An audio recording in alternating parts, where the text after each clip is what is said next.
Nag-serve ka sa Senate Sergeant at Arms ang arrest warrant batok kang Pastor Apollo Kibuloy sa Davao City. Samtang PRO 11 hagit yapon ang pagpangita kang Kibuloy. Ano ang report ni John D. Esteban? Nagtapok ang supporters ni Kingdom of Jesus Christ founder ug leader Pastor Apollo Kibuloy. Suot ang t-shirt na puti. Ganay nakasuwat na Justice for Pastor Apollo Kibuloy sa KOJC compound sa Davao City. Dihang giserve sa Office of the Senate Sergeant at Arms ang warrant batok kang Kibuloy kuyog ang NBI o PRO 11 Miyerkules sa buntag. Kabahin kini sa wala pagtambong ni Kibuloy sa Senate hearing sa reklamong child abuse batok kaniya. Niadtuan og kilibot sa otoridad ang Prayer Mountain ni Kibuloy sa Barangay Tamayong ug sa Glory Mountain sa susamang barangay.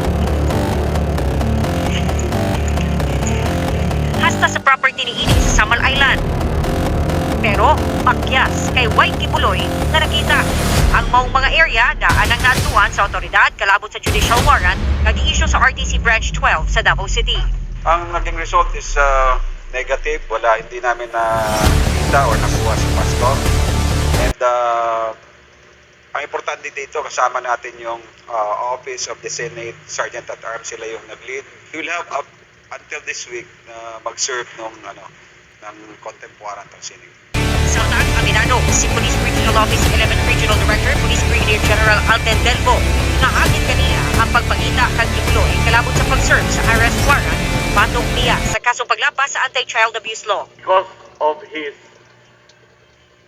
being a high-profile individual and having a lot of friends, probably that would be one of the reasons. Kung marami kang kaibigan at you have logistics, medyo mas mahirap kang hulihin.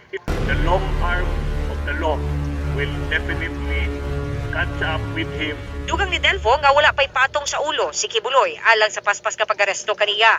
Gipasidada usab sa kapulisan ang mga nagatago kang Kibuloy nga apilon sila og dakop gumikan kalapasan matud pa ang pagtago og mga taong dunay arrest warrant. Hisgutan pa sab kuno nila kung pwede ba mamahimong ground ang kaso ni Kibuloy aron i-revoke ang lisensya niini sa pagkupot og armas. Pero bisan dunay kini mga armas, dili pa daw makonsidera nga armed and dangerous si Kibuloy. Mayroon lang siyang armas, si Pastor Kibuloy. Wala namang history. I'd say he's armed. So pasiguro rin siya masabi na armed and dangerous siya. Kauban si Jojo Solarte sa kamera. Ako si Chanti.